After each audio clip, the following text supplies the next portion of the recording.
राज्यातील राजकारण म्हणजे जणू काही तमाशाचा डाव झालाय। कुणी पत्ते उघडतो, कुणी लपवतो, तर कुणी सरळ टेबल उलटवतो।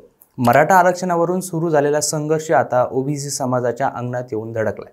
सरकारने अधिसूचना काढली आणि त्यावरून राज्यात गोंधळ उडाला। एका बाजूला बबनराव तायवाडे समाधान व्यक्त करतायत, तर दुसरीकडे लक्ष्मण हाके संतापून म्हणतायत सरकारने ओबीसी आरक्षण संपवलं। आणि तिसरीकडे छगन भुजबळ सावध पवित्रा घेत न्यायालयाचं दार ठोठावण्यास सज्ज झाले आहेत। म्हणजे चित्र असं की एकाच GR कडे पाहण्याचे तीन दृष्टिकोन, कुणाला तो योग्य वाटतो, कुणाला घातक, तर कुणाला शंकेखोर। पण खरी गोष्ट अशी की या वादात दोन्ही समाजांमध्ये संभ्रम, अविश्वास आणि चीड वाढत आहे।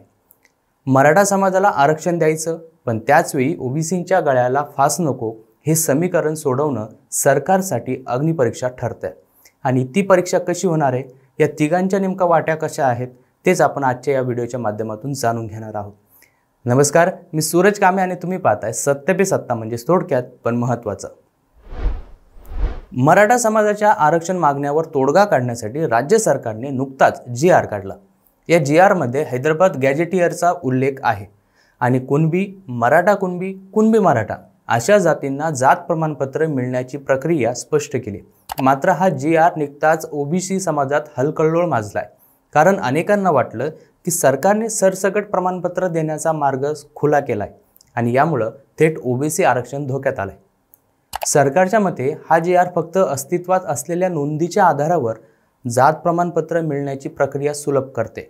पण प्रश्न असा निर्माण होतो की या अधिसूचनेमुळे जर मोठ्या प्रमाणावर मराठा समाजातील लोकांना कुणबी प्रमाणपत्र मिळालं, तर ओबीसी आरक्षणाच्या केकचा तुकडा आपोआप छोटा होणार नाही का? ओबीसी महासंघाचे अध्यक्ष बबनराव तायवाडे यांचा या अधिसूचनेवर वेगळा दृष्टिकोन आहे। त्यांचं म्हणणं स्पष्ट, ही अधिसूचना म्हणजे कोणालाही मोफत सरसकट प्रमाणपत्र देण्याचा आदेश नाही। ते सांगतात की अजूनही प्रत्येक व्यक्तीला जात प्रमाणपत्रासाठी प्रचलित प्रक्रिया पाळावी लागेल। म्हणजेच संबंधित कागदपत्र, पुरावे, दाखले सादर करणं अपरिहार्य होऊन जाते। हैदराबाद गॅजेटेरियरमध्ये केवळ ऐतिहासिक आकडेवारी आहे। किती कुणबी होते, किती मराठे होते, यातून व्यक्तिगत पातळीवर जात सिद्ध करणं शक्यच नाही। यामुळे ओबीसी आरक्षणाला धक्का लागलेला नाही असा दावा तायवाडे करतात। त्यांच्या मते या अधिसूचनेमुळे समाजातला गोंधळ काही अंशी शांत होईल आणि आरक्षणाच्या प्रक्रियेत पारदर्शकता येईल।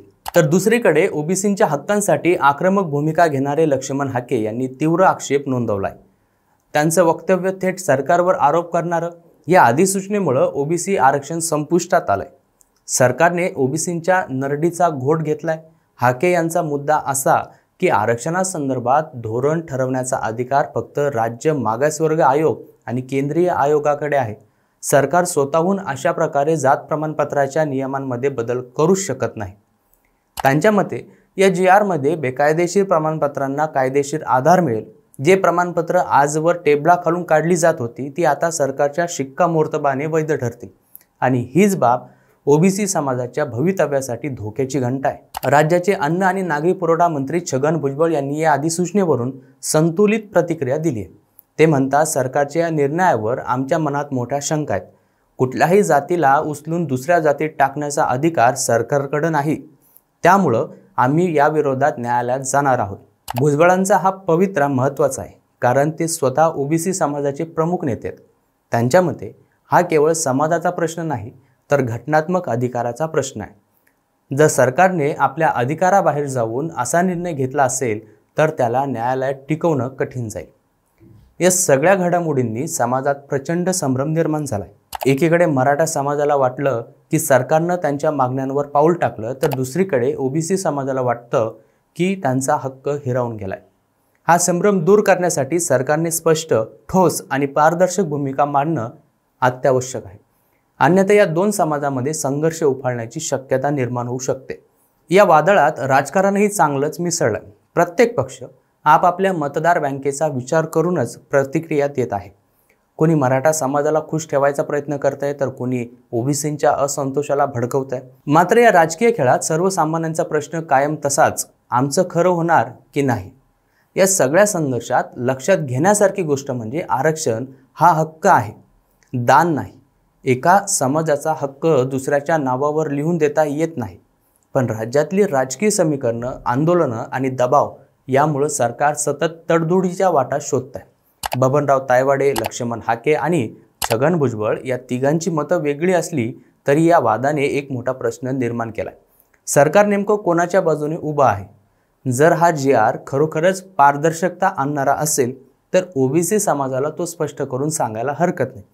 आणि जर खरंच ओबीसींचा हिस्सा कमी होत असेल तर हा निर्णय तात्काळ मागे घेणं गरजेचं आहे। आज महाराष्ट्राला सर्वात जास्त गरज आहे ती समजूतदार नेतृत्वाची, असं नेतृत्व जे दोन्ही समाजांना विश्वास देईल आणि आरक्षणाचा हा तिढा राजकीय नफा तोट्याऐवजी घटनात्मक चौकटीत सोडवेल। कारण जर समाजामध्ये फूट पडली तर त्याचा फटका केवळ राजकारणाला नाही तर येणाऱ्या पिढ्यांच्या भविष्याला बसेल। आणि इतिहास सांगतो, जेव्हा समाजात फूट पडते तेव्हा त्याचा फायदा नेहमी सत्तेला होतो आणि तोटा मात्र कायम जनतेलाच होत असतो।